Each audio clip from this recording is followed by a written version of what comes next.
सर्वप्रथम यीशु मसीह को धन्यवाद देता हूँ इस अनुग्रह मिनिस्ट्री सेवा में। प्रभु ने हमें वचन मनन करने के लिए परमेश्वर ने अच्छा अवसर दिया है। हालेलुया। जब हम वचन देखते उत्पत्ति 4 अध्याय में, जब हम वचन पढ़ते हैं 1 से लगाकर 12-13 तक, केन और हाबिल के विषय में वहां पर हम बाइबल में देखते। केन और हाबिल, आदम के लड़के केन और हाबिल। जैसे ही परमेश्वर ने उन्हें आदम वाटिका से बाहर निकाला, और हम वहां पर देखते जब आदम अपनी पत्नी हवा के पास गया, तब उसने गर्भवती होकर केन को जन्म दिया, और मैंने यहोवा की सहायता से एक पुरुष पाया है। फिर उसने उनके भाई हाबिल को भी जन्म दिया। हाबिल भेड़ बकरी का चरवा बन गया, परंतु केन भूमि खेती करने वाला किसान बना। कुछ दिनों के पश्चात केन यहोवा के पास भूमि की उपज में से कुछ भेंट ले आया, और हाबिल भी अपनी भेड़ बकरियों के कई लौते बच्चे भेंट चढ़ाने ले आया। उसकी चर्बी भेंट चढ़ाने तक यहोवा ने हाबिल और उसकी भेंट को तो ग्रहण किया, परंतु केन और उसकी भेंट को उसने ग्रहण ना किया। यहाँ पर देखते हैं केन और हाबिल, है ना। केन और हाबिल, आदम और हवा के दो बेटे थे, केन और हाबिल। केन बड़ा लड़का, हाबिल छोटा लड़का। यहां पर हम देखते हैं वचन में क्या सिखाता है। जब भेंट चढ़ाने की बारी आई, केन और हाबिल, केन तो जो था भेड़ बकरी चराने वाला था, सॉरी, केन जो था खेत करने वाला किसान था, और हाबिल भेड़ बकरी चरने वाला था। तो परमेश्वर से वे आशीष अनुग्रह मांगते। परमेश्वर ने उन्हें दिया, अच्छा बरसात दिया, अच्छा फसल दिया, अच्छे उनके भेड़ बकरी में परमेश्वर ने अनुग्रह किया। ऐसा समय आया कि वे भेंट चढ़ाए परमेश्वर को वेदी पर। उस समय वेदी पर भेंट चढ़ाया करते थे। हाबिल भी भेंट लेके गया और केन भी लेके गया, लेकिन वहां पर हाबिल जो था भेड़ बकरियों में से अच्छा एक भेड़ लिया, ताकि परमेश्वर के पास अच्छा उत्तम से उत्तम भेंट चढ़ाया जाए। लेकिन केन उसकी खेती की फसल में से कुछ अन्न लिया।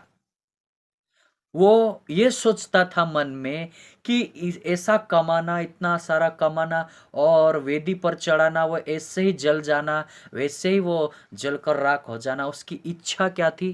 कितना हम कमाना और परमेश्वर को देना, है ना। वो ये नहीं सोचता था कि सोच रहा था कि परमेश्वर के अनुग्रह से पानी मिला, हवा मिला, वातावरण, ओ धरती में से ओ फसल के लिए परमेश्वर के अनुग्रह से ही इतना बड़ा फसल हुआ, और फसल अन्न अन्न पैदा हुआ। ये नहीं सोच रहा था वो।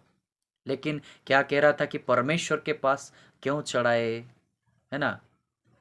लेकिन हाबिल जो था उत्तम से उत्तम बलिदान बलिदान परमेश्वर को चढ़ाया। और हम उसके विषय में देखते, तब यहोवा ने केन से कहा, तू क्यों क्रोधित हुआ और तेरे मुंह पर उदासी क्यों छा गई, है ना।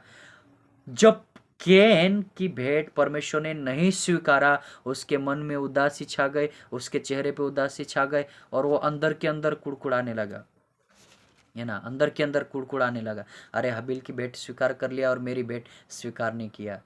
हाबिल जो था उत्तम से उत्तम भेड़ परमेश्वर को समर्पण किया, परमेश्वर को दिया, और केन जो था कुड़कुड़ाता था मन में, और कुड़कुड़ाकर भेंट उसने चढ़ाया। परमेश्वर उसकी मन की बातों को दूर से जानता था। हाबिल की मन की बातें भी परमेश्वर दूर से जानता था। हालेलुया। और जब हम वचन पढ़ते, वचन क्या बताता है 9 में, तब यहोवा ने केन से पूछा, तेरा भाई हाबिल कहाँ है? उसने कहा, मालूम नहीं, है ना। उस समय हाबिल की भेंट परमेश्वर ने स्वीकार लिया। केन अंदर ही अंदर इतना क्रोधित हुआ, गुस्से से भर गया। और बाइबल में लिखा है, एक दिन क्या हुआ, केन उसके भाई हाबिल को मार दिया। बाइबल में लिखा है, ये धरती पर पहला खून हुआ हाबिल का, और वो भी सगे भाई के हाथों से। और भाई भाई का दुश्मन बनकर, है ना, शैतान ने उसके मनों में कितना बुरा विचार डाला कि अपने ही भाई को मारे। अपने ही भाई को उन्होंने क्या किया, मारा, और अपने भाई को उन्होंने मार दिया। और बाइबल में लिखा है, परमेश्वर से पूछा कि हाबिल हाबिल कहाँ है? उसने कहा, मालूम नहीं, क्या मैं अपने भाई का रखवाला हूं? देखो, जब परमेश्वर उसे पूछता है कि केन तेरा भाई हाबिल कहाँ है, वो क्या कहता है, क्या मैं मेरे भाई का रखवाला हूं? और आगे देखते, उसने कहा, तूने क्या किया है ना, तेरे भाई का लहू भूमि से मेरी ओर चिल्ला चिल्ला कर मेरी दुहाई दे रहा है। प्राण लहू मेरी ओर पुकार कर, चिल्ला कर, क्या कर रहा है, चिल्ला कर दुहाई दे रहा है। हाबिल का खून परमेश्वर को पुकार रहा था, परमेश्वर को आवाज दे रहा था। लिखा है, भूमि में से वो मेरी ओर चिल्लाकर मेरी दुहाई दे रहा है। इसलिए अब भूमि, जिससे तेरे भाई का लहू तेरे हाथ से पीने के लिए अपना मुंह खुला, उसकी ओर से तू शापित है। भूमि हाबिल का लहू पीने के लिए मुंह खोली है, ऐसा बाइबल बताती है। ये इसलिए तू श्रापित है, ये केन से परमेश्वर ने कहा, है ना। हाबिल का जो खून था वो परमेश्वर को पुकार रहा था, मरने के बाद उसका प्राण परमेश्वर को पुकार रहा था। इसलिए वो कहता है, तेरा भाई कहाँ है? वो भी भाई को उन्होंने मार दिया था, खून कर किया, भाई भाई का खून किया, ऐसा बाइबल हमें बताती है। और इसीलिए केन श्रापित हुआ। चाहे तू भूमि पर खेती करे तो भी उसकी पूरी उपज फिर तुझे ना मिलेगा। देखो, केन से परमेश्वर ने क्या कहा, तू धरती पर कितना भी मेहनत करेगा, कितना भी धरती पर पसीना बहेगा, पर पूरी पूरी फसल तुझे ना मिलेगी, और तू पृथ्वी पर भटकने वाला भगोड़ा होगा। परमेश्वर ने केन से कहा, तुझे पूरी फसल ना मिलेगी और तू धरती पर भटकने वाला एक भगोड़ा होगा, ऐसा परमेश्वर ने कहा है।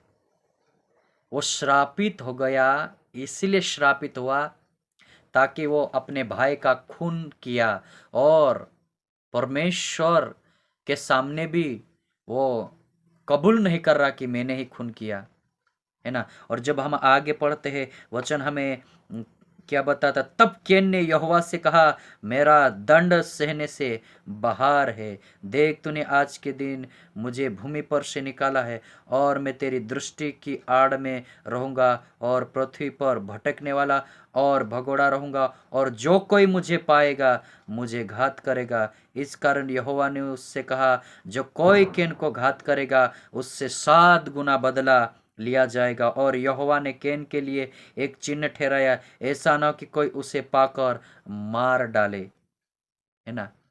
वो भटकने वाला एक भगोड़ा उसे कहा गया है ना।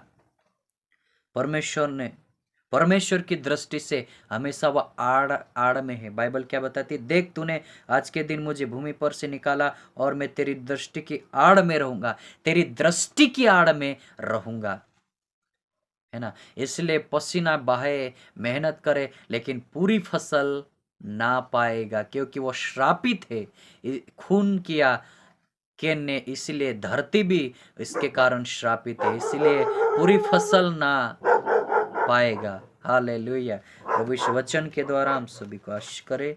प्रभु की महिमा तारीफ हो। आमीन।